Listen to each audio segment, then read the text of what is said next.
Our pole sitter for Sundays, I'm sorry, let me make sure I don't make a mistake. Lennox Industrial Tools 301 joins us, Juan Pablo Montoya. Congratulations, Juan Pablo. Tell us about your lap.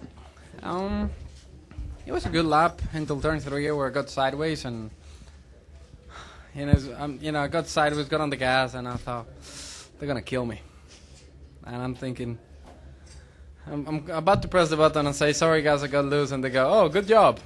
I'm like, oh, thank you. So I nailed 1 and 2, and I made such a big gap that even with the mistake in 3, we were good enough to get that pole, so I was pretty happy. Sounds good. Questions for Juan Pablo? Anyone? For Lewis? Hate to remind you, still looking for your first oval win. Yeah, you don't have to. All right. Can you do it here? And also, did you see Days of Thunder 20 years ago? I did watch Days of Thunder. I remember one of the cool things about Days of Thunder is when the surround came out, and a friend of mine in Miami had one of those, like disc player, but like a DVD, but they all saw they were like the huge ones. And I remember we went into the room and he started, and you could see the cars running on the back and everything. I still remember that. My car looked like that last week. It's like, honestly, it's like I nearly went to Brian and said, do we need to hit the base car as well? We hit about everything. So Back to here. Is this the breakthrough all the way? I don't know. I'll tell you the truth, every week as a team and as a driver, I try to drive the wheels out of that car from lap 1 to lap 500, 600, whatever we go to. And sometimes the best we can do is 12th place. Sometimes the best we can do is top 5. We've been very close as a team to win races.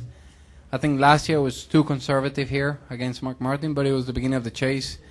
And we thought we needed to be very smart and take the points. So, right now we're kind of in the same situation. We need a lot of points, but we'll see what happens.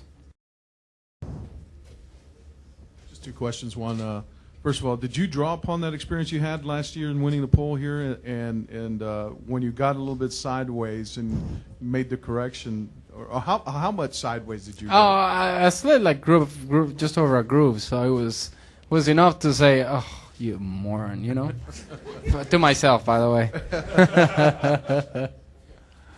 But I mean, did you draw upon the experience of winning the pole here a year ago? In terms of how to handle, how to approach it. But I tell you the truth, we always qualify well here and race well here. So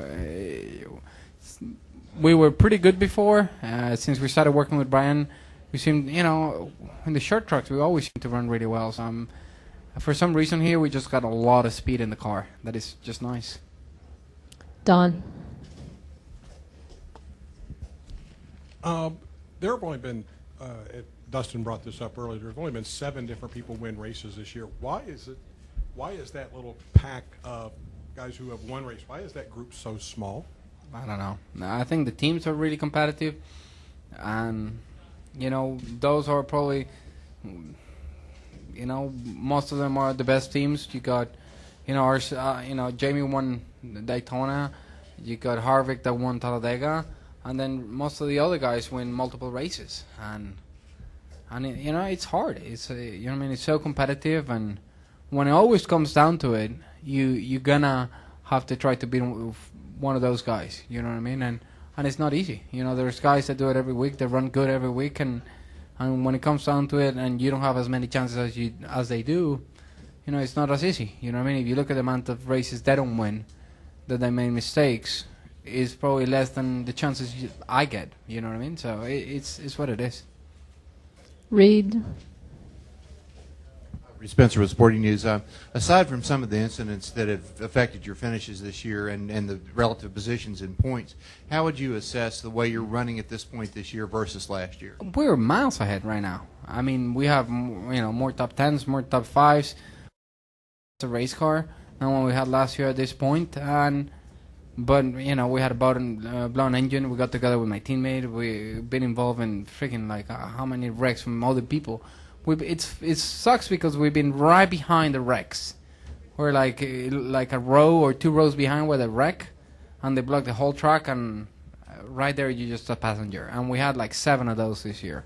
So when you have that many bad races and you're only 160 points out, I think you're doing pretty good.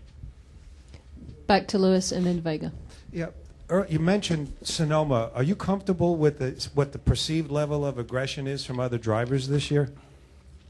There were a few guys out of control out there, but it was fun to watch. You know, I followed Jeff for a long time in the race, and he moved the amount to share cars around.